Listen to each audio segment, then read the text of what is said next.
ലോകസ്ഥാപനത്തിന് മുമ്പേ നാം അവന്റെ സന്നിധിയിൽ വിശുദ്ധരും നിഷ്കളങ്കരുമാകേണ്ടതിന് തിരഞ്ഞെടുത്ത പിതാവായ ദൈവത്തിന് സ്തോത്രവും സ്തുതിയും മഹത്വവും പുകഴ്ചയും ഞാൻ അർപ്പിക്കുന്നു. ബഹുമാന്യരായ കർത്താവിൻ്റെ ദാസീദാസന്മാർക്കും ദൈവത്തിൻ്റെ ജനത്തിനും ക്രിസ്തീയ വന്ദനങ്ങൾ. ഒരുമിച്ചുള്ള നമ്മുടെ കൂട്ടായ്മ ഒരുപോലെ നമുക്കൊക്കെ അനുഗ്രഹപ്രദമാകട്ടെ. ദൈവത്തിന് സ്തോത്രം. നമ്മൾ പഠിച്ചുകൊണ്ടിരിക്കുന്ന ദൈവവചന ഭാഗത്തേക്ക്, അതെ, എബ്രായ ലേഖനം 2-ാം അധ്യായത്തിൻ്റെ 16 മുതൽക്കുള്ള വാക്യങ്ങളിലേക്ക് തന്നെ നമ്മുടെ ശ്രദ്ധയെ നമ്മൾ കൊണ്ടുപോവുകയാണ്. സ്തോത്രം. 14-15 വാക്യങ്ങളിൽ നിന്ന് നമ്മൾ കണ്ടതിൻ്റെ തുടർച്ചയായിട്ടാണ് ഈ 16, 17, 18 വാക്യങ്ങളിൽ അപ്പോസ്തലൻ വിവരിക്കുന്നത്. യേശുക്രിസ്തുവിൻ്റെ ജഡധാരണവും നമ്മുടെ ജീവിതവും നമുക്കുള്ള നേട്ടങ്ങളും അതിലെ ദൈവിക ഉദ്ദേശങ്ങളുമൊക്കെയാണ് ഈ വാക്യങ്ങളിൽ പ്രതിപാദിക്കുന്നത്. ഈ ഭാഗങ്ങളിൽ നിന്നെല്ലാം യേശുക്രിസ്തു ജഡമെടുത്തതിൻ്റെ ഉദ്ദേശം എന്തെന്ന് നമ്മൾ നേരത്തെ പഠിച്ചിരുന്നു. നമ്മുടെ ഈ ക്ലാസ്സുകളിലെ തുടക്കത്തിൽ ഏതാണ്ട് 15ഓളം കാര്യങ്ങൾ ഈ വാക്യങ്ങളിൽ നിന്നെല്ലാം നമ്മൾ എടുത്ത് പഠിച്ചു. അതുകൊണ്ട് ആ ഭാഗങ്ങളുടെ വിശദീകരണം ഞാൻ ആവർത്തിക്കുന്നില്ല. നമുക്ക് ആ വാക്യങ്ങൾ ഒന്നും കൂടെ വായിക്കാമല്ലോ. ദൂതന്മാരെ സംരക്ഷണ ചെയ്യുവാൻ അല്ല, അബ്രഹാമിന്റെ സന്തതിയെ സംരക്ഷണ ചെയ്യുവാൻ അത്രേ അവൻ വന്നത്. അതുകൊണ്ട് ജനത്തിന്റെ പാപങ്ങൾക്ക് പ്രായശ്ചിത്തം വരുത്തുവാൻ അവൻ കരുണയുള്ളവനും ദൈവകാര്യത്തിൽ വിശ്വസ്ത മഹാപുരോഹിതനും ആകേണ്ടതിന് സകലത്തിലും തന്റെ സഹോദരന്മാരോട് സദൃശനായി തീരുവാൻ ആവശ്യമായിരുന്നു. താൻ തന്നെ പരീക്ഷിതനായി കഷ്ടം അനുഭവിച്ചിരിക്കിയാൽ പരീക്ഷിക്കപ്പെടുന്നവർക്ക് സഹായിപ്പാൻ കഴിവുള്ളവൻ ആകുന്നു. കർത്താവിന് സ്തോത്രം.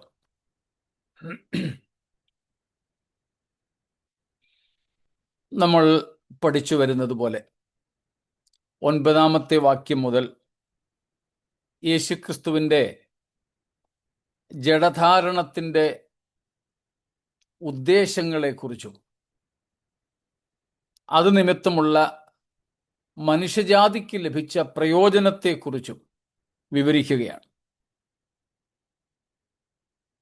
നമ്മൾ അതിനിടയിലാണ് 16-ാമത്തെ വാക്യം ഈ 2 ഭാഗങ്ങളെയും കൂടെ കോർത്തിണക്കുന്ന ഒരു വാക്യമായി, ഒട്ടിച്ചു വയ്ക്കുന്ന ഒരു വാക്യമായി മനസ്സിലാക്കിയത്.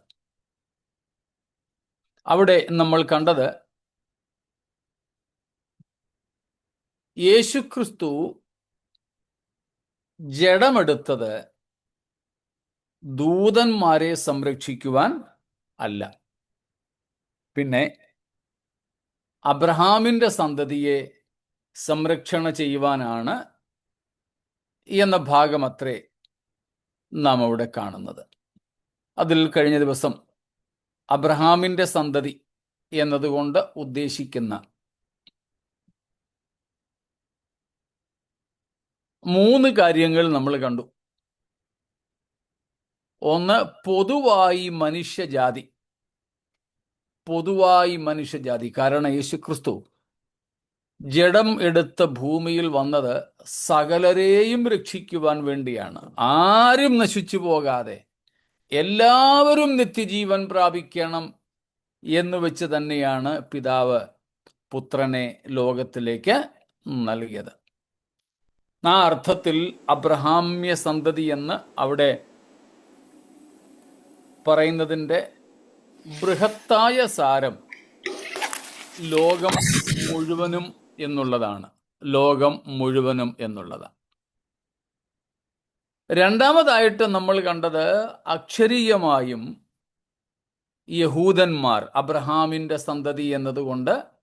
അക്ഷരീയമായും അബ്രഹാം, ഇസഹാക്ക്, യാക്കോബ് എന്ന വംശപരമ്പരയിൽപ്പെട്ടവരാണ് ലിറ്ററൽ ജ്യൂസ് ഓർ ഇസ്രായേലൈറ്റ്സ്. മൂന്നാമതായി നമ്മൾ കണ്ടത് ഓൾ ബിലീവേഴ്സ്, എല്ലാ വിശ്വാസികളും. അതിന് നമ്മൾ ഗലാത്യ ലേഖനം 3-ാം അധ്യായത്തിൽ നിന്നും കണ്ടു. നമുക്കാണ് അബ്രഹാമിൻ്റെ വിശ്വാസം ഉള്ളത്. അതുകൊണ്ട് നമ്മളാണ് അബ്രഹാമിൻ്റെ സന്തതികൾ. അബ്രഹാമിൻ്റെ വിശ്വാസമുള്ളവരെയാണ് അബ്രഹാമിൻ്റെ സന്തതികളെന്ന് ഇവിടെ വിവക്ഷിക്കുന്നത്. അബ്രഹാമിൻ്റെ വിശ്വാസം നമുക്കറിയാം, റോമാലേഖനം 4-ാം അധ്യായത്തിലും അതേ സംബന്ധിച്ച് വിവരിക്കുന്നുണ്ട്. അബ്രഹാമിൻ്റെ വിശ്വാസം ചുരുക്കത്തിൽ, ലളിതമായി പറഞ്ഞാൽ, കാണാത്ത ഒന്നിനെ വിശ്വസിക്കുക. സ്തോത്രം. കാണാത്ത ഒന്നിനെ വിശ്വസിക്കുക. ഒരു അറിവുമില്ലാത്ത സംഗതിയെ വിശ്വസിക്കുന്നു അല്ലെങ്കിൽ ഉൾക്കൊള്ളുന്നു. അതാണ് നാം ഗലാത്യ ലേഖനത്തിൽ നിന്നും കണ്ടത്. സ്തോത്രം. ഉൽപ്പത്തി 15-ാം അധ്യായത്തിൻ്റെ 6-ാമത്തെ വാക്യത്തിലും നാം കാണുന്നുണ്ട്. സ്തോത്രം. അബ്രഹാം യഹോവയിൽ വിശ്വസിച്ചു, അത് അവന് നീതിയായി കണക്കിട്ടു. സ്തോത്രം. അബ്രഹാം യഹോവയിൽ വിശ്വസിച്ചു, അതവന് നീതിയായി കണക്കിട്ടു. മിനിയാന്ന് നമ്മൾ, അല്ലെങ്കിൽ കഴിഞ്ഞ ക്ലാസ്സിൽ നമ്മൾ ഗലാത്യ ലേഖനത്തിൽ നിന്നും 3-ാമത്തെ അധ്യായത്തിൽ നിന്നും 6 മുതൽക്കുള്ള വാക്യങ്ങളിൽ ആ കാര്യം കാണുകയുണ്ടായി. അബ്രഹാമിൻ്റെ വിശ്വാസം ഉള്ളവർ. ഇവിടെ വിശ്വാസം എന്നതിന് എബ്രായ പദം AMAN എന്നാണ്. ഞാൻ മുമ്പ് പറഞ്ഞിട്ടുള്ളതുപോലെ എബ്രായ ഭാഷ ഞാൻ പഠിച്ചിട്ടില്ലാത്തത് കൊണ്ടും നമ്മൾ എഴുതുന്നത് പോലെ അല്ല അത് ഉച്ചരിക്കുന്നത് എന്നതുകൊണ്ടും എനിക്കതിൻ്റെ കൃത്യമായ ഉച്ചാരണം അറിഞ്ഞുകൂടാ. പിന്നെ ഈ സ്പെല്ലിങ് വെച്ച് നമുക്ക് അമനെന്നോ ആമനെന്നോ ഒക്കെ പറയാവുന്നേ ഉള്ളൂ. അതായിരിക്കത്തില്ല അതിൻ്റെ യഥാർത്ഥ ഉച്ചാരണം. അതുകൊണ്ടാണ് ഞാൻ എബ്രായ പദങ്ങൾ പറയുമ്പോൾ വാക്ക് ഉച്ചരിക്കാതെ സ്പെല്ലിങ് പറയുന്നത്. ഞങ്ങൾക്ക്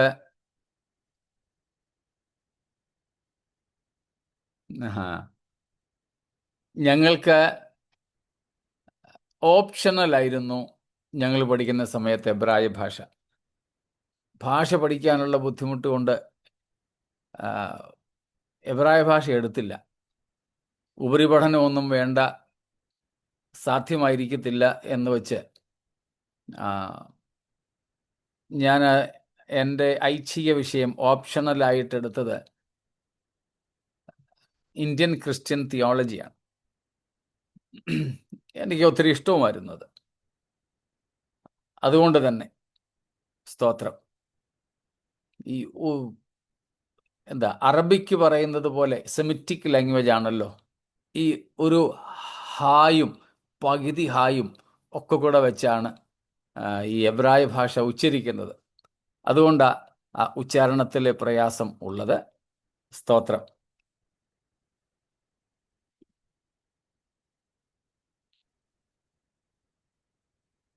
താങ്ക് യു മോളെ.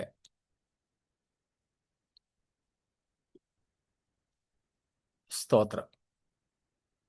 അപ്പം ഈ അമൻ എന്ന ആ ഒരു പദത്തിന്, അതിൽ നിന്നുമാണ് ആമീൻ എന്നൊരു പദവും കൂടെ വന്നിരിക്കുന്നത്. ആമീൻ്റെ അർത്ഥം നമുക്കറിയാം. സ്തോത്രം. അതുപോലെ തന്നെയാണ് ഈ വിശ്വാസം, ആമേൻ എന്നുള്ളത് ഇവിടെ ഉച്ചരിക്കപ്പെടുന്നത്. എന്ന് വെച്ചാൽ it's A confirmation, A firmness, ഒരു ഉറപ്പിനെ കുറിച്ചാണ് പറയുന്നത്. എബ്രായർ 11:1 നാം അത് തന്നെയാണ് കാണുന്നത്. വിശ്വാസം എന്നതോ ആശിക്കുന്നതിൻ്റെ ഉറപ്പ്. സ്തോത്രം. ആ ഉറപ്പിനെ, നിശ്ചയത്തെ കുറിക്കുന്നത്. അപ്പോൾ അബ്രഹാം കണ്ടിട്ടില്ലെങ്കിലും ദൈവത്തിൽ അങ്ങ് ഉറച്ചു. അതുപോലെ നാമും ദൈവത്തിൽ അർപ്പിക്കുന്ന ആശ്രയബോധം, ദൈവത്തിൽ അർപ്പിക്കുന്ന ആ ഒരു ഉറപ്പ്. സ്തോത്രം. അങ്ങനെ ദൈവത്തിൽ അബ്രഹാമിനെ പോലെ വിശ്വസിക്കുന്നവരാണ് ആര്?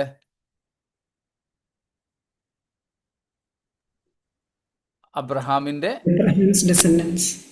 Descendants of Abraham. സ്തോത്രം. അവരെ സംരക്ഷണ ചെയ്യുവാനാണ് ക്രിസ്തു വന്നത്, അല്ലെങ്കിൽ ജഡമെടുത്തത് എന്ന് നാം കാണുന്നു. സ്തോത്രം.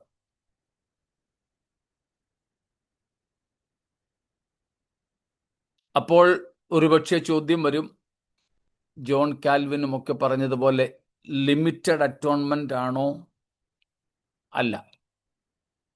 അപ്പൊ പിന്നെ അവർക്ക് വേണ്ടി മാത്രമാണോ യേശു ക്രിസ്തു വന്നത്? വിശ്വാസികൾക്ക് വേണ്ടി മാത്രമാണോ? അല്ല. എല്ലാവർക്കും വേണ്ടി തന്നെയാണ് യേശു ക്രിസ്തു വന്നത്.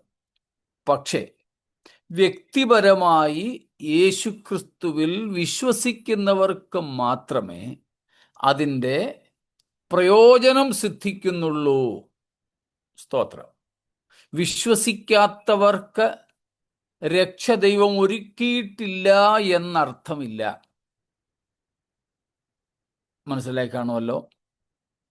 It's not a limited atonement, but the atonement of Jesus Christ was for all. John 3:16, Titus 2:11,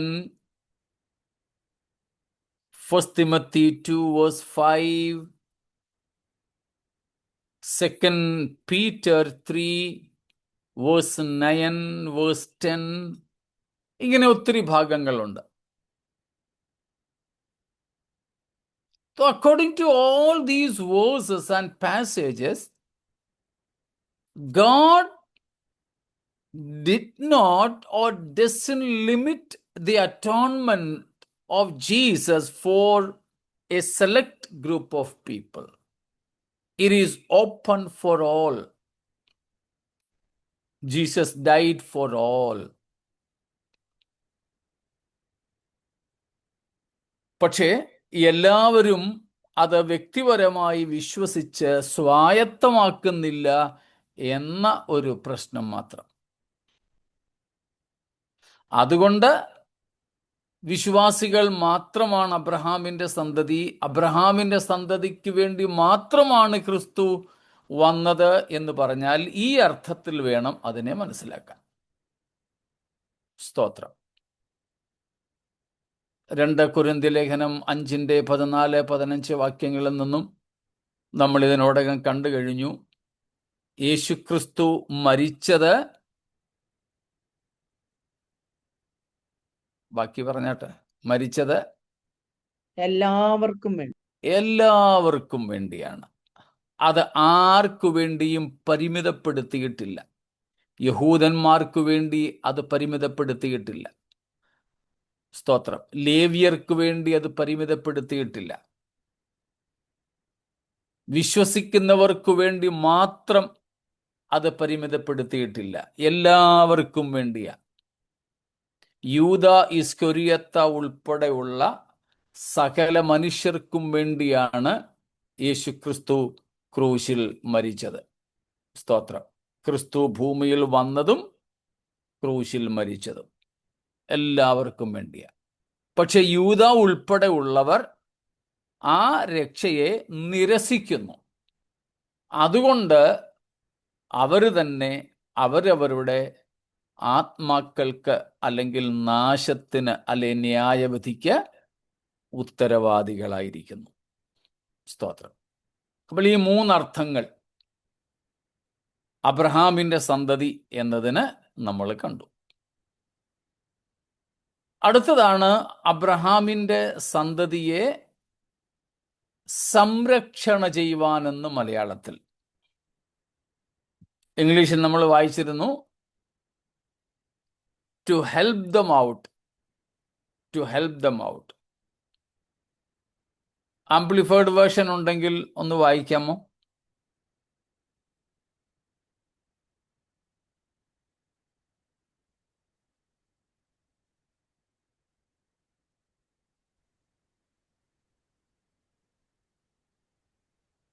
For as we all know, Christ does not take hold of the fallen angels to give them a helping hand, but he does take hold of the fallen descendants of Abraham, extending to them his hand of deliverance. Praise God. Thank you sister. അവിടെ കണ്ടോ, അവിടെ കൊടുത്തിരിക്കുന്ന പ്രയോഗമാണ് ശരിയായ തർജ്ജമ. അവിടെ കൊടുത്തിരിക്കുന്നത് to take hold of എന്ന പദമാണ്. To take hold of, to give them a helping and delivering hand എന്നർത്ഥം. അവിടെ കൊടുത്തിരിക്കുന്ന മൂലപദത്തിന് രണ്ട് പിരിവുകളുണ്ട്. Epi, E P I, epi. Epi എന്ന് പറഞ്ഞാൽ അപ്പോൺ, അപ്പോൺ. മറ്റൊരു പദമാണ് ലാംബാനോ, ലാംബാനോ, LAM BANO, ലാംബാനോ. ലാംബാനോ എന്ന് പറഞ്ഞാൽ ടു ടേക്ക്, ടു ടേക്ക്. ഇപ്പൊ രണ്ടും കൂടെ ചേരുമ്പോൾ ടു ടേക്ക് ഹോൾഡ് ഓഫ് എന്ന് വരും.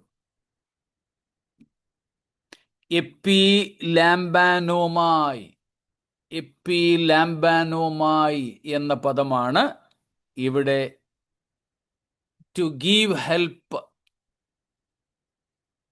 എന്ന് കൊടുത്തിരിക്കുന്നത്.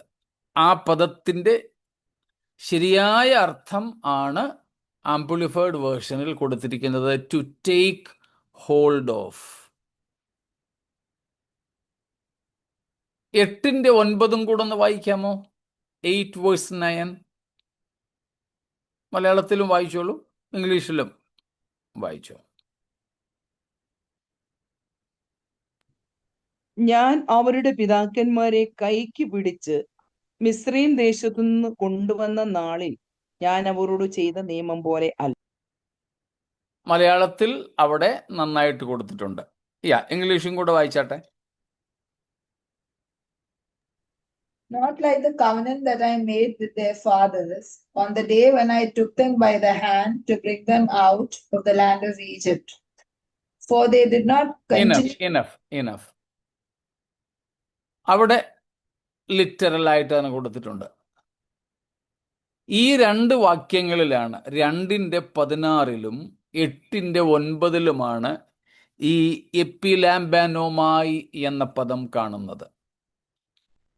അതിൻ്റെ 8:9 വളരെ വിസ്തരിച്ചതിൻ്റെ അർത്ഥം നമ്മൾ കാണുന്നുണ്ട്. അവിടെ പിതാക്കന്മാരുടെ കൈക്കു പിടിച്ചു അവരെ കൊണ്ടുവന്നു. I took hold of their hands. This is the very meaning of this epilambanomai. അവരെ കൈക്ക് പിടിച്ച് കൊണ്ടുവരിക, അവരെ ഹോൾഡ് ചെയ്യുക, അവരെ പിടിക്കുക. ആ പിടിക്കുക എന്നതും രണ്ടർത്ഥത്തിലുണ്ട്. ഒന്ന്, വയലന്റ് രീതിയിൽ അവനെ പിടിച്ച് ഞാൻ ശരിയാക്കി എന്നൊക്കെ പറയത്തില്ലേ, അല്ലെ പിടിച്ചു വെച്ചെന്നൊക്കെ പറയത്തില്ലേ, അത് വഴക്കിടുമ്പോഴുള്ള കോപത്തിലുള്ള പ്രതികാരത്തിലുള്ള ഒരു പിടുത്തമാണ്. ഇത് അതല്ല. To help them out, holding their hands to help them out from a proposed danger, a danger in which they were entangled. ഒരാൾ കുടുങ്ങിക്കിടന്ന അപകടകരമായ അവസ്ഥയിൽ നിന്ന് അവരുടെ കൈക്ക് പിടിച്ച് ആ അപകടകരമായ അവസ്ഥയ്ക്ക് പുറത്തു കൊണ്ടുവരുന്ന ഒരു നിലയാണിത്. യേശുക്രിസ്തു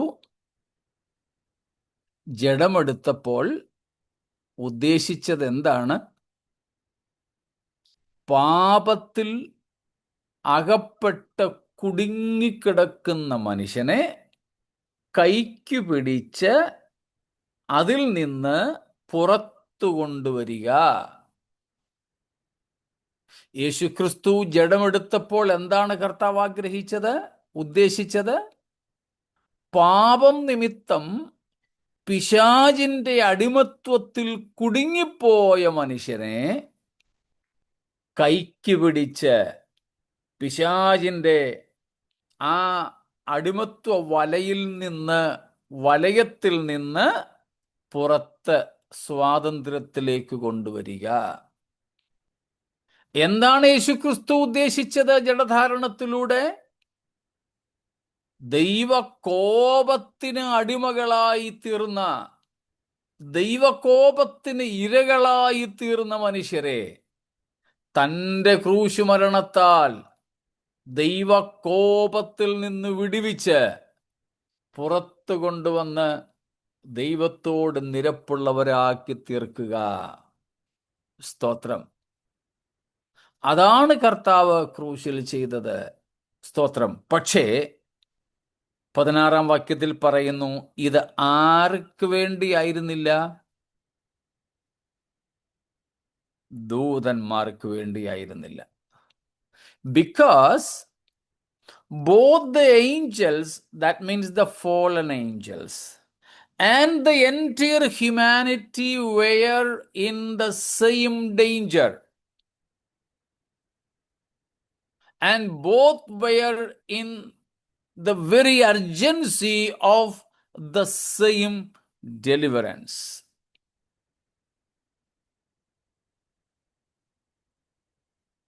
വീണുപോയ ദൂതസംഘവും മനുഷ്യജാതി മുഴുവനും തന്നെ ഒരേ അപകടകരമായ അവസ്ഥയിൽ അകപ്പെട്ടിരുന്നു.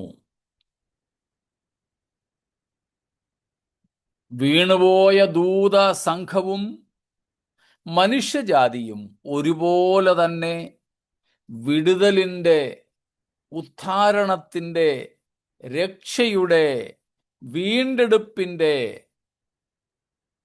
കാംക്ഷികളും ആവശ്യക്കാരുമായിരുന്നു. മനസ്സിലാവുന്നുണ്ടേ? ആവർത്തിക്കണ്ടല്ലോ?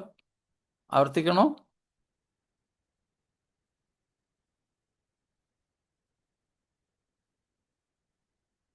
ഒന്നും മിണ്ടുന്നില്ല എന്ന് വെച്ചാൽ ആവർത്തിക്കണമെന്നാണ് അതിൻ്റെ അർത്ഥമെന്ന് തോന്നുന്നു.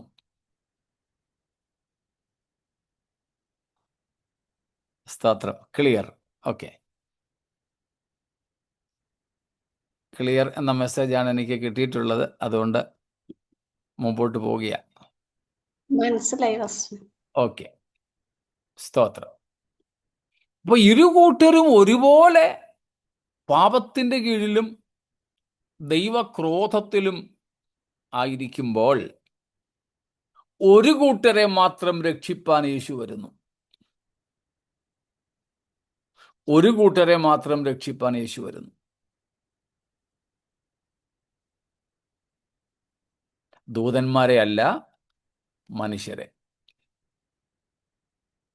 പ്രത്യേകിച്ച് അബ്രഹാമിന്റെ സന്തതികളായ ഇസ്രായേല്യരോട് അപ്പോസ്തലൻ ഇത് പറയുമ്പോൾ കുറച്ചുകൂടെ അവരുടെ ഹൃദയത്തോട് തട്ടിച്ച്, അവരുടെ ഹൃദയത്തോട് അടുപ്പിച്ചു പറയുന്നു, അബ്രഹാമിന്റെ സന്തതികളെ സംരക്ഷണം ചെയ്യുവാനാണ് യേശു വന്നത് എന്ന്.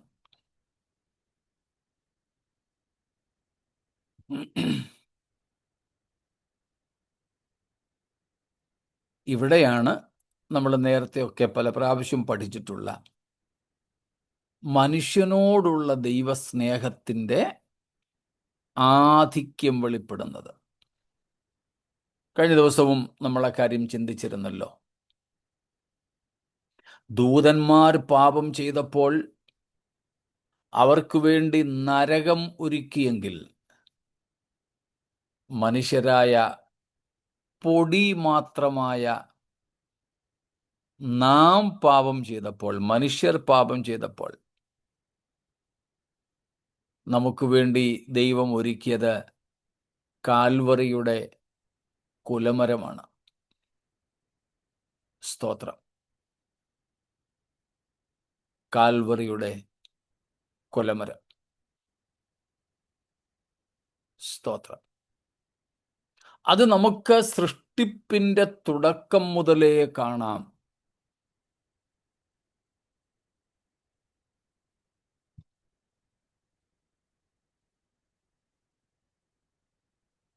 സാത്താനും മനുഷ്യനും തമ്മിലുള്ള പ്രധാനപ്പെട്ട വ്യത്യാസവും നമ്മൾ കുറേ നാളുകൾക്ക് മുമ്പ് പഠിച്ചിട്ടുണ്ട്. ഓർമ്മ കാണും. നമ്മൾ അത് നമ്മുടെ കൂട്ടത്തിൽ പറഞ്ഞിട്ട് കുറേ നാളായി, എന്നാലും അത് ഓർമ്മ കാണും. സാത്താനും മനുഷ്യനും തമ്മിലുള്ള ഒന്ന് രണ്ട് വ്യത്യാസങ്ങൾ. ഒത്തിരി കാര്യങ്ങളുണ്ട്, പക്ഷേ അതിപ്രധാനമായിട്ടുള്ളത് ഓർക്കുന്നോ? ആരെങ്കിലും? തെറ്റിയാലും സാരമില്ല, ടൈപ്പ് ചെയ്ത് അയച്ചാലും മതി, പറയാൻ ബുദ്ധിമുട്ടാണെങ്കിൽ.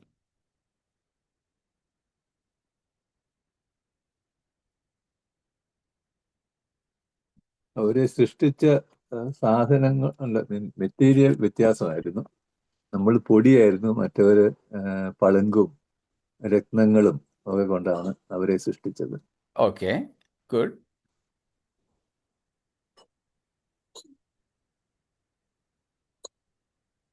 വേറെ എന്തെങ്കിലും?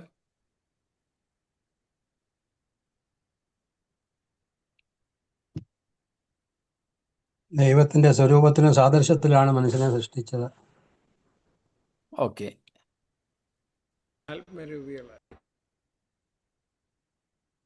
ആത്മരൂപികളെന്നാണ് പറഞ്ഞത്.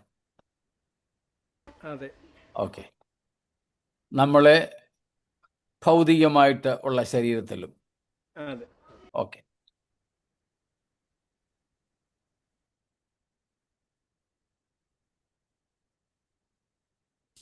മനുഷ്യന് നന്മതിന്മകളെ അവർക്ക് സെലക്ട് ചെയ്യാനുള്ള അവകാശം ഉണ്ടായിരുന്നു. ഓക്കെ. ദൂതന്മാർക്കും അല്ലെങ്കിൽ പിശാചിനും അതിനുള്ള സ്വാതന്ത്ര്യം കർത്താവ് വിലക്കിയില്ല.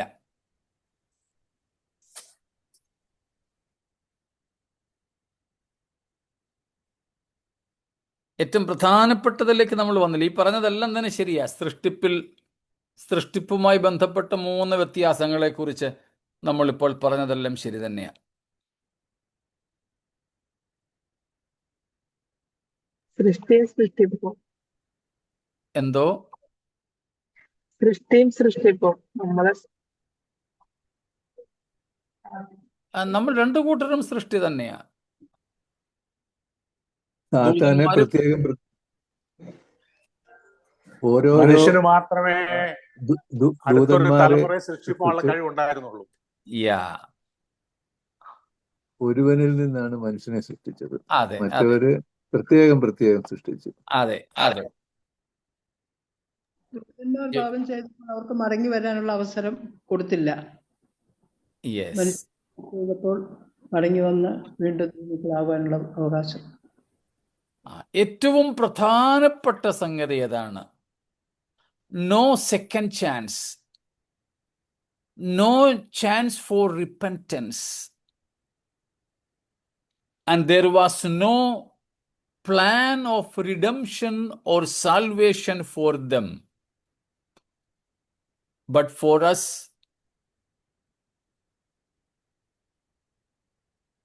there is. ഏറ്റവും പ്രധാനപ്പെട്ട പിശാചും മനുഷ്യനും തമ്മിലുള്ള വ്യത്യാസം ഇതാ. പിശാചുക്കൾക്ക് അല്ലെങ്കിൽ വീണുപോയ ദൂതന്മാർക്ക് മാനസാന്തരപ്പെടാനുള്ള അവസരമില്ല. പക്ഷെ മനുഷ്യന് മാനസാന്തരത്തിന് എന്തുമാത്രം അവസരങ്ങളാണ് ലഭിക്കുന്നത്. 2, ദൂതന്മാർക്ക് വേണ്ടി അല്ലെങ്കിൽ വീണുപോയ ദൂതന്മാർക്ക് വേണ്ടി രക്ഷാപദ്ധതി എന്നൊന്നില്ല. വീണ്ടെടുപ്പിന്റെ ഒരു പദ്ധതി ദൈവം അവർക്ക് വേണ്ടി ഒരുക്കിയിട്ടേയില്ല. പക്ഷേ നമുക്ക് വേണ്ടി ലോകസ്ഥാപനത്തിന് മുമ്പേ കഴിഞ്ഞകാല നിത്യതയിൽ തന്നെ രക്ഷാപദ്ധതി, വീണ്ടെടുപ്പിന്റെ പദ്ധതി ഒരുക്കി. ഈ 2 കാര്യങ്ങൾക്ക് വേണ്ടിയാണ് നമ്മളിപ്പോൾ എല്ലാവരും പറഞ്ഞ വിവിധ വിഷയങ്ങൾ. ഇൻഡിവിജ്വൽ ക്രിയേഷൻ, ദൂതന്മാരെ ഒറ്റയ്ക്കൊറ്റയ്ക്ക് സൃഷ്ടിച്ചു.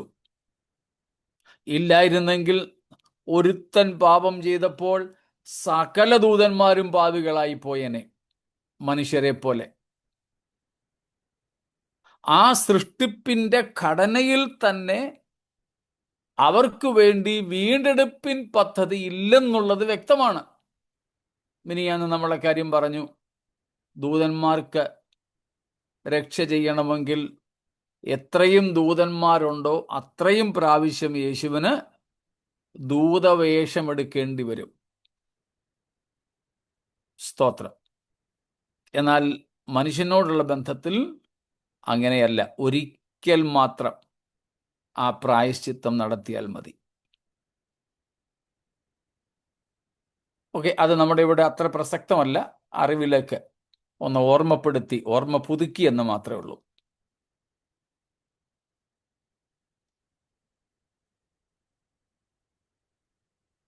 ദൂതന്മാരെ സംരക്ഷണ ചെയ്യുവാനല്ല യേശു വന്നത്. അങ്ങനെയായിരുന്നെങ്കിൽ യേശുവിന് ദൂതന്മാരെ പോലെ ആകേണ്ടി വന്നേനെ. എന്നാൽ യേശു എങ്ങനെയാ വന്നത്? എങ്ങനെയായിത്തീർന്നത്?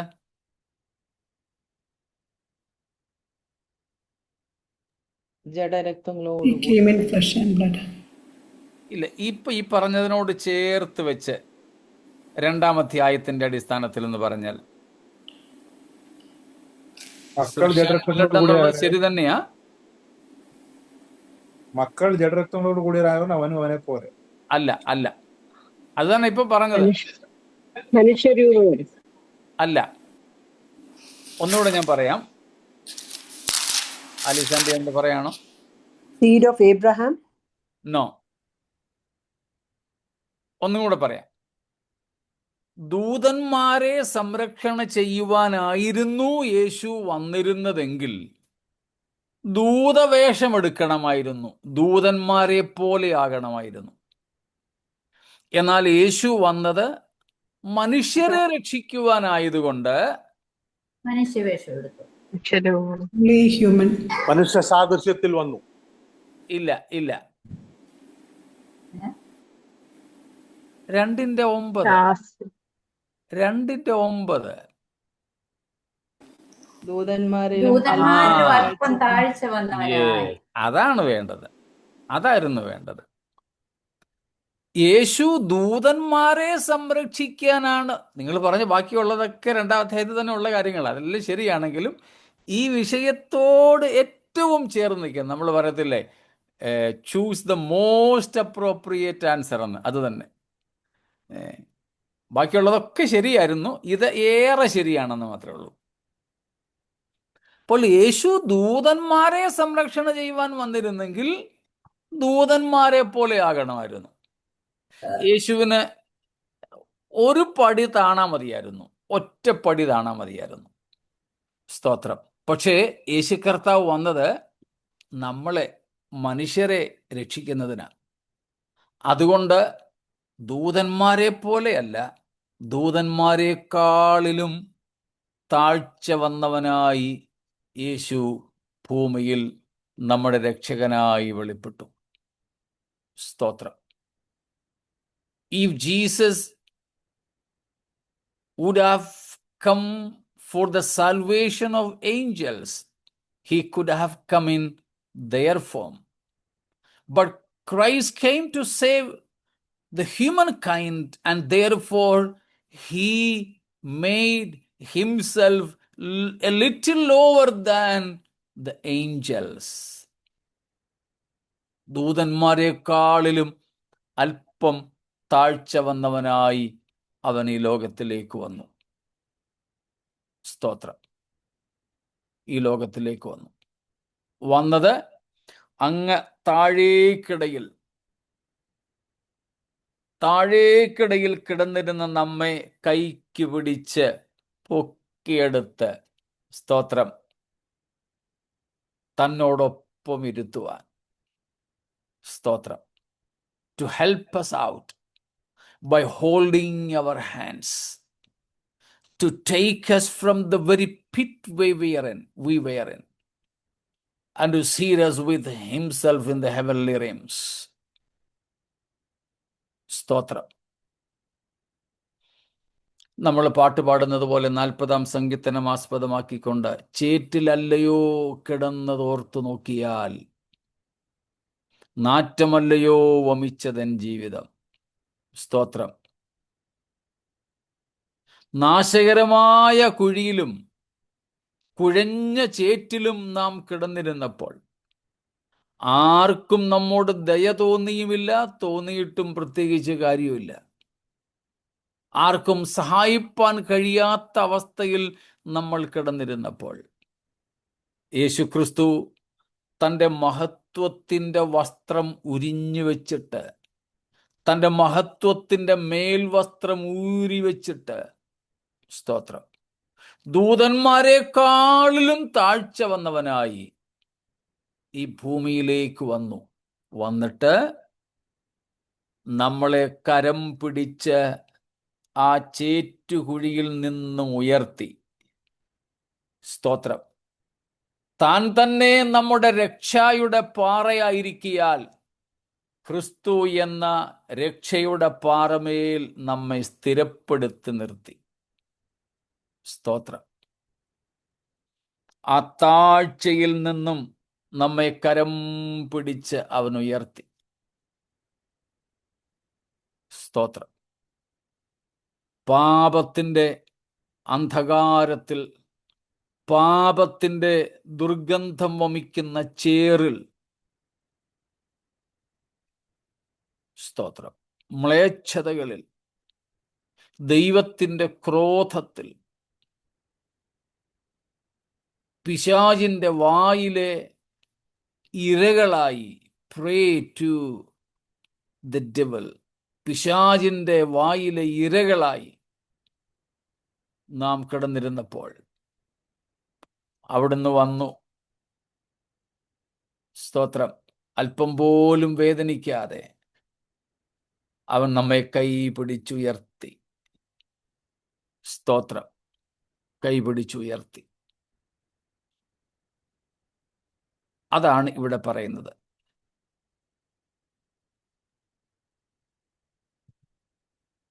അത് എഫേസ്യ ലേഖനം 2-ാം അധ്യായത്തിൽ പൗലോസ് അടുക്കിന് കാര്യം പറയുന്നുണ്ട്.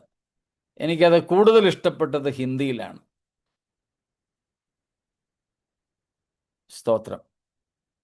എഫേസ്യ ലേഖനം 2-ാം അധ്യായത്തിൻ്റെ 1 മുതൽക്ക് 10 വരെയുള്ള വാക്യങ്ങളിൽ നമുക്ക് ആ മനോഹരമായ ചിത്രം കാണുവാനായിട്ട് സാധിക്കും. സ്തോത്രം. സമയം ലാഭിക്കാൻ വേണ്ടി ഞാനങ്ങ് പറഞ്ഞുവിടാം. കൂടുതൽ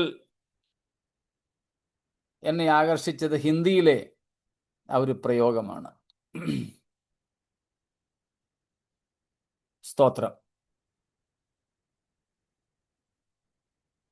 1-ാമത്തെ അധ്യായ 1-ാം വാക്യത്തിൽ എഫേസ്യർ 2:1 നമ്മൾ കാണുന്നു, നമ്മെ ഉയർപ്പിച്ചു. He raised us up. ഹിന്ദിയിൽ നമ്മൾ വായിക്കുന്നത് അവിടെ ജിലായ. സ്തോത്രം. പിന്നീട് നാം 4-ാം വാക്യത്തിലേക്ക് വരുമ്പോഴാണ് കാണുന്നത്, കരുണാസമ്പന്നനായ ദൈവമോ നമ്മെ സ്നേഹിച്ച മഹാസ്നേഹം നിമിത്തം. അപ്പോൾ 1, അവൻ നമ്മെ ഉയർപ്പിച്ചു. 2, അവൻ നമ്മെ സ്നേഹിച്ചു. സ്നേഹിച്ച മഹാസ്നേഹ നിമിത്തം അതിക്രമങ്ങളാൽ മരിച്ചവരായിരുന്ന നമ്മെ ക്രിസ്തുവിനോടുകൂടെ ജീവിപ്പിച്ചു. ജീവിപ്പിച്ചു. കൃപയാലത്രേ നിങ്ങൾ ആ. രക്ഷിക്കപ്പെട്ടിരിക്കുന്നു. രക്ഷിച്ചു. പിന്നെ ക്രിസ്തുയേശുവിൽ നമ്മെക്കുറിച്ചുള്ള വാത്സല്യത്തിൽ തന്റെ കൃപയുടെ അത്യന്ത ധനത്തെ വരും കാലങ്ങളിൽ കാണിക്കേണ്ടതിന് ക്രിസ്തുയേശുവിൽ അവനോടുകൂടെ ഉയർത്തെഴുന്നേൽപ്പിച്ചു. അവനോടുകൂടെ ഉയർത്തെഴുന്നേൽപ്പിച്ചു എന്ന് മലയാളത്തിൽ കൊടുത്തിരിക്കുന്നതിന് ഹിന്ദിയിൽ കൊടുത്തിരിക്കുന്നത് ഉഠായ, സ്വർഗത്തിലേക്ക് നമ്മളെ ഉയർത്തി എന്ന. സ്തോത്രം. ഉയർത്തി. ഉയർപ്പിച്ചു എന്നുള്ളത്, ജീവിപ്പിച്ചു എന്നുള്ളത് നേരത്തെ നമ്മൾ കണ്ടു. ഇപ്പോൾ ഉയർപ്പിച്ച നമ്മളെ ഭൂമിയിൽ നിന്ന് ഉയർത്തി എന്നാണ് അവിടുത്തെ അർത്ഥം. ഉയർത്തി. Raised us up, lifted us up. എന്നിട്ട് സ്വർഗത്തിൽ ഇരുത്തുകയും ചെയ്തു. അങ്ങനെ ഉയർത്തിക്കൊണ്ടുപോയി സ്വർഗത്തിൽ ഇരുത്തി. സ്തോത്രം. ഇപ്പോൾ നമ്മൾ സ്വർഗത്തിൽ ഇരിക്കുന്നു. We are in Christ and we are seated with Christ in the heavenly realms. സ്തോത്രം. അങ്ങനെ താഴോട്ട് വേറെയുണ്ട് കാര്യങ്ങൾ. തൽക്കാലം നമുക്ക് അത്രയും മതിയാവും. അപ്പോൾ നമ്മെ ഉയർപ്പിച്ചു, പിന്നെ നമ്മെ സ്നേഹിച്ചു, നമ്മെ രക്ഷിച്ചു, ജീവിപ്പിച്ചു, നമ്മളെ ഉയർത്തി, തന്നോടുകൂടെ സ്വർഗത്തിൽ ഇരുത്തിയിരിക്കുന്നു. ഇതെല്ലാം കൂടെ ചേർത്ത് ഒറ്റ വാക്കിൽ എബ്രായ ലേഖകൻ പറയുകയാണ്, അബ്രഹാമിന്റെ സന്തതിയെ സംരക്ഷണ ചെയ്യുവാൻ. മലയാളത്തിൽ സംരക്ഷണ എന്നാ കാണുന്നത്, പക്ഷെ അതിന്റെ യഥാർത്ഥ അർത്ഥം നമ്മൾ കണ്ടു, കൈക്ക് പിടിച്ച് ഉയർത്താൻ. അതിനകത്ത് കുറഞ്ഞത് ഇത്രയും കാര്യങ്ങളെങ്കിലുമുണ്ട്. അതിക്രമങ്ങളിലും പാപങ്ങളിലും മരിച്ചവരായിരുന്ന നമ്മെ ഉയർപ്പിച്ച്, അല്ലെങ്കിൽ ഉയർത്തെഴുന്നേൽപ്പിച്ച്, നമ്മെ സ്നേഹത്തിന് യാതൊരു അർഹതയുമില്ലാതെ ഇരുന്ന കോപപാത്രങ്ങളായ നമ്മെ സ്നേഹിച്ച്, TK സാമുവൽ സാറ് പറയുന്നത് പോലെ, പാടുന്നത് പോലെ, അഴുകിനാറും ശവസമാനരായ പാപികളായിരുന്ന നമ്മെ, അഴുകിനാറുന്ന ശവങ്ങളോട് സമരായിരുന്ന നമ്മെ നമ്മിലേക്ക് ജീവനെ പകർന്ന്, സ്തോത്രം, നമ്മെ രക്ഷിച്ച്, ഇന്നായിരിക്കുന്ന പാപത്തിന്റെ മണ്ഡലങ്ങളിൽ നിന്നും ഉയർത്തി സ്വർഗത്തിൽ നമ്മെ ഇരുത്തിയിരിക്കുന്നു. അത് തന്നെയാണ് കൊലോസ്യർ 3-ന്റെയും 1, 2, 3 വാക്യങ്ങളിൽ പൗലോസ് പറയുന്നത്. സ്തോത്രം. Colossians 3:1-3 also Paul speaks the same. So the apostle in Hebrews 2:16, simply by that particular word, meant all these things together to give help. That means to hold our hands tightly and pulling us from the very wretchedness of sin, wrath of God, righteous wrath of God, and sitting us with himself. Stotram. Praise God. മുമ്പും ഒരിക്കൽ നമ്മൾ ചിന്തിച്ചതുപോലെ, മനസ്സോടെ ശാപമരത്തിൽ തൂങ്ങിയ എന്ന ആ പാട്ടിനകത്ത് ഈ കാര്യം പറയുന്നുണ്ട്. പരമനായ ദൈവത്തിൻ്റെ പരമമായ നീതിയുടെ അരിവാൾ നമ്മെ അരിവാൻ നിന്ന ഒരു നേരമുണ്ടായിരുന്നു. അതായത് ദൈവത്തിൻ്റെ ക്രോധം അല്ല, ദൈവത്തിൻ്റെ നീതി, അതാണ് കൂടുതൽ യുക്തം. The very justice of God was to cut us off because of our unrighteousness. ദൈവത്തിൻ്റെ നീതിയുടെ മുമ്പിൽ നമുക്ക് നിൽക്കപ്പോരില്ലായിരുന്നു. സ്തോത്രം. എന്നാൽ നമ്മുടെ കർത്താവ് നമ്മെ കൈക്ക് പിടിച്ച് അവിടെ നിന്നും ഉയർത്തി. Praise God. തീർച്ചയായും ദൈവം നമുക്ക് വിദ്യാഭ്യാസത്തിൽ, ആരോഗ്യത്തിൽ, സൗന്ദര്യത്തിൽ, ജോലിയിലൊക്കെ നന്മകൾ തന്നിട്ടുണ്ട്, ഉയർച്ചകൾ തന്നിട്ടുണ്ട്. ഒക്കെ ശരിയാണെങ്കിലും അതിനേക്കാൾ വലിയ ഉയർച്ചയാണ് കർത്താവ് നമുക്ക് നൽകിയിരിക്കുന്നത്. നമ്മളെ ഈ താണ ഭൂമിയിൽ നിന്ന്, ശാപത്തിൽ നിന്ന്, പാപത്തിൽ നിന്ന് കൈക്ക് പിടിച്ചുയർത്തി തന്നോടു കൂടെ ഇരുത്തിയിരിക്കുക. Praise God. സ്തോത്രം. തന്നോടു കൂടെ ഇരുത്തിയിരിക്കുക. സ്തോത്രം. അതുമാത്രമല്ല, നമുക്കിനി ഒരു വാഗ്ദത്തവും കൂടെ ഉണ്ട്. ഇപ്പോൾ നമ്മളെ അങ്ങനെ, സ്തോത്രം, വിശ്വാസത്താൽ സ്വർഗത്തിൽ ഇരുത്തിയിരിക്കുന്നു എന്ന് മാത്രമല്ല, വെളിപ്പാട് പുസ്തകം 3-ാം അധ്യായത്തിന്റെ അവസാനത്തെ വാക്യങ്ങളിൽ നമ്മൾ കാണുന്നുണ്ട്. എന്താ? ജയിക്കുന്നവന് എന്താ കൊടുക്കുന്നേ? ഞാൻ എന്നോടുകൂടെ എന്റെ സിംഹാസനത്തിൽ ഇരിപ്പാൻ വരം നൽകും. എങ്ങനെ? ഞാനും ജയിച്ച് എന്റെ പിതാവിനോട് കൂടെ അവന്റെ സിംഹാസനത്തിൽ ഇരുന്നത് പോലെ തന്നെ. Praise God. സ്തോത്രം. ചിലപ്പം ചില ചിന്തിക്കും, ഓ ഇപ്പൊ ഇതൊക്കെ പറയാൻ എളുപ്പമാ, നമ്മളെ ഉയർപ്പിച്ചു, ഉയർത്തി, അങ്ങ് സ്വർഗത്തിൽ ഇരുത്തിയിരിക്കുന്നൊക്കെ വിശ്വാസത്താൽ നിങ്ങൾ പറഞ്ഞു വിട്ടാൽ മതിയല്ലോ. കർത്താവ് പറയുന്നു, അങ്ങനെ പറഞ്ഞു വിടുകയൊന്നും വേണ്ട. അക്ഷരീയമായി ഞാൻ നിങ്ങളെ എന്നോട് കൂടെ ഇരുത്തും. ഞാൻ ഇരിക്കുന്ന ഇടത്ത് നിങ്ങളെ ഇരുത്തും. എൻ്റെ സിംഹാസനത്തിൽ ഞാൻ നിങ്ങളെ ഇരുത്തും. എങ്ങനെ? ഞാനും ജയിച്ച് പിതാവിൻ്റെ സിംഹാസനത്തിൽ ഇരുന്നത് പോലെ തന്നെ. അതല്ലേ നമ്മുടെ കർത്താവ് യോഹന്നാൻ 14:3 പറഞ്ഞത്? ഞാൻ ഇരിക്കുന്ന നിങ്ങൾക്ക് സ്ഥലം നിങ്ങളെ ഇരുത്തേണ്ടതിന് വീണ്ടും വന്ന് നിങ്ങളെ എന്റെ അടുക്കൽ ഞാൻ ഇരിക്കുന്ന ഇടത്ത് നിങ്ങളും ഇരിക്കേണ്ടതിന്. അതുതന്നെയാണ് യോഹന്നാൻ 12:26 പറഞ്ഞത്. സ്തോത്രം. ജോൺ 12:26. ഞാൻ ഇരിക്കുന്നിടത്ത് എന്റെ ശുശ്രൂഷക്കാരനും ഇരിക്കും. എനിക്ക് ശുശ്രൂഷ ചെയ്യുന്നവനെ പിതാവ് മാനിക്കും. സ്തോത്രം. ഇപ്പൊ വെളിപ്പാട് 3 യേശു കർത്താവ് പറയുന്നതും യോഹന്നാൻ 14:3 പറഞ്ഞതും 12:26 പറഞ്ഞതും എല്ലാം ഒരേ വിഷയം. ആ പ്രക്രിയ എങ്ങനെയാണെന്നാണ് എബ്രായ ലേഖകൻ നമ്മോട് പറയുന്നത്.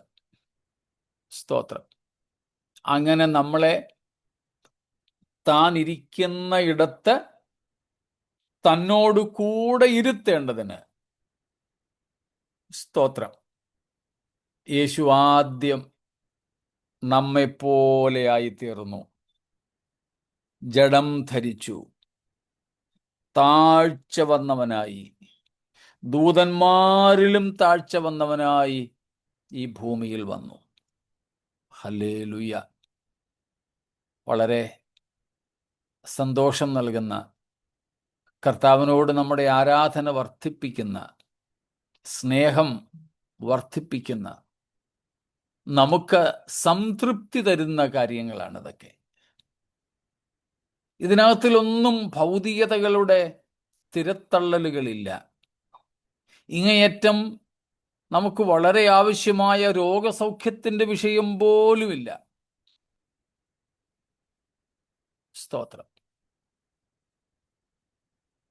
നാം നമ്മുടെ ഇടയിലെ തന്നെ രോഗികൾക്ക് വേണ്ടി സൗഖ്യത്തിനായിട്ട് പ്രാർത്ഥിക്കുന്നുണ്ട്. ഒത്തിരി നമ്മൾ ആഗ്രഹിക്കുന്നുണ്ട്, വിശ്വസിക്കുന്നുണ്ട്. അപ്പോൾ തന്നെ നമ്മൾ എപ്പോഴും മനസ്സിലാക്കേണ്ടത്, സ്തോത്രം, ഇയ്യോബിൻ്റെ ഉറപ്പിനെ കുറിച്ചാണ്. ഇയ്യോബിൻ്റെ പ്രശ്നങ്ങളൊക്കെ മാറിയിട്ട്, സ്തോത്രം, ഇയ്യോബ്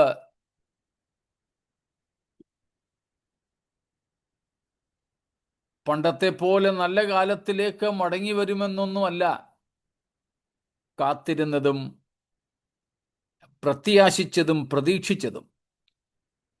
നമുക്കറിയാം, താൻ പ്രതീക്ഷിച്ചിരുന്നത്, പ്രത്യാശിച്ചിരുന്നത് 19:25 പറയുന്ന കാര്യമാണ്.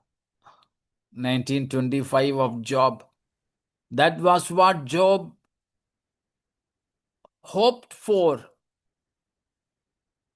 സ്തോത്രം. എൻ്റെ ത്വക്ക് ഇങ്ങനെ ക്ഷയിച്ചു പോയാലും ഒരു കാര്യം എനിക്കറിയാം. എന്തറിയാം? ഒന്ന്, എൻ്റെ വീണ്ടെടുപ്പുകാരൻ ജീവിച്ചിരിക്കുന്നു. 2, അവൻ പൊടിമേൽ നിൽക്കുമെന്നും ഞാൻ അറിയുന്നു. എന്ന് വെച്ചാൽ ഭൂമിയിൽ വരും. പൊടിമേൽ എന്ന് മലയാളത്തിൽ എഴുതിയിരിക്കുന്നത്, ഹിന്ദിയിൽ കൃത്യമായിട്ട് പൃഥ്വി പർ ഏക് ദിൻ വോ ഖടാ ഹോഗ, ഭൂമിയിൽ അവൻ വരും, നിൽക്കും എന്നാണ്. അന്ന് എന്ത് സംഭവിക്കും? ഞാൻ ദേഹസഹിതമായി ദൈവത്തെ കാണും. സ്തോത്രം. ഞാൻ തന്നെ അവനെ കാണും. ഞാൻ എൻ്റെ ദേഹം ഇങ്ങനെ ക്ഷയിച്ചു പോയാലും അന്ന് വീണ്ടെടുപ്പുകാരൻ വരുമ്പോൾ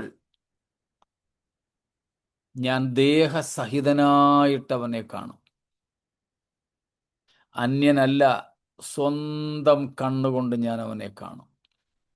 അതെ, നമ്മുടെ കർത്താവ് നമ്മെ താൻ ഇരിക്കുന്ന ഇടത്ത് തന്നോടൊപ്പം ഇരുത്തേണ്ടതിന് കൈ പിടിച്ചു കൊണ്ടുപോകുവാൻ താണഭൂമിയിലേക്ക് വന്നെങ്കിൽ നമ്മുടെ ദൃഷ്ടി മുഴുവനും അതിൽ തന്നെ ആയിരിക്കട്ടെ. സ്തോത്രം.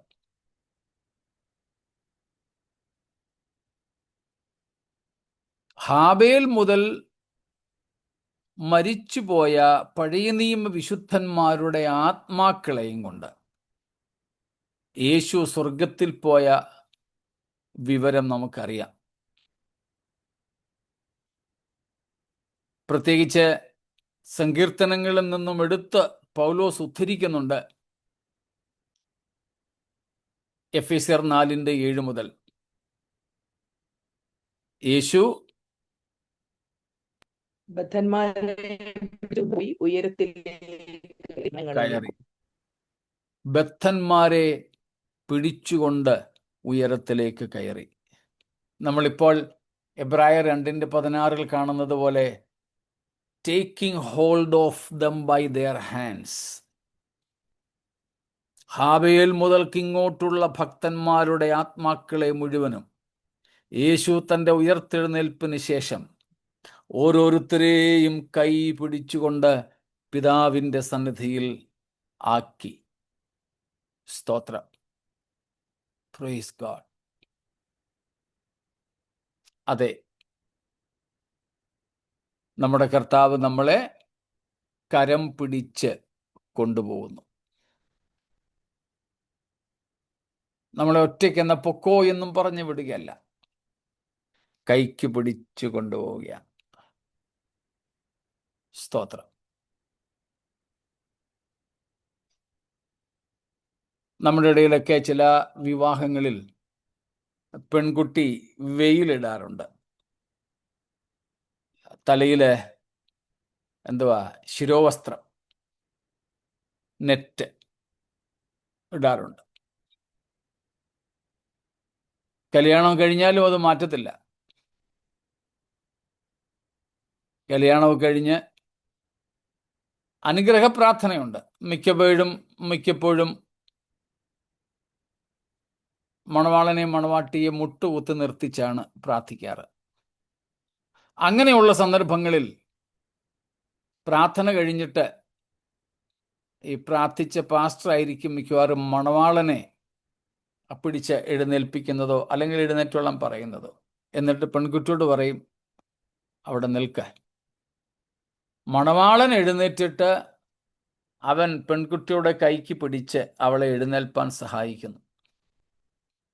എന്നിട്ട് അവളുടെ മുഖത്തെ ആ തിരശീല ഒന്ന് മാറ്റുക. എല്ലാവർക്കും തൻ്റെ ഭാര്യയെ പരിചയപ്പെടുത്തി കൊടുക്കുന്നു പ്രതീകാത്മകമായി. സ്തോത്രം. പാപത്തിൽ ആണ്ടുകിടന്നിരുന്ന നമ്മെ നമ്മുടെ കർത്താവ് നാം കിടന്നിരുന്ന ഇടത്തേക്ക് വന്ന്, സ്തോത്രം, പക്ഷേ പാപം ഏൽക്കാതെ,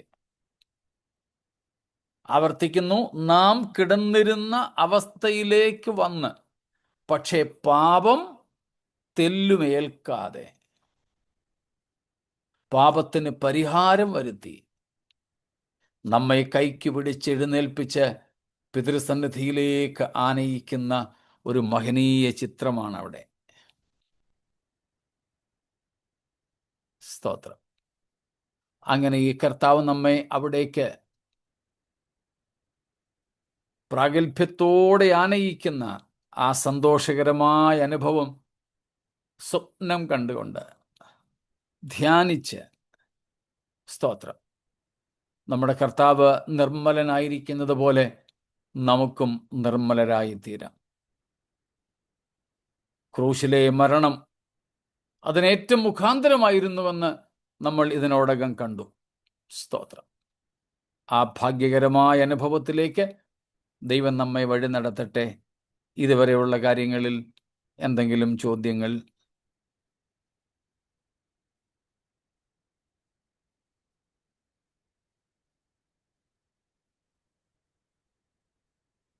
ഒന്നുമില്ല. എങ്കിൽ ഈ പ്രത്യാശയോടെ നമ്മുടെ കർത്താവിനോട് നന്ദിയുള്ളവരായി നമുക്ക് മുമ്പോട്ട് ജീവിക്കാം. ഈ വചനങ്ങളാൽ ദൈവം നമ്മെ അനുഗ്രഹിക്കും.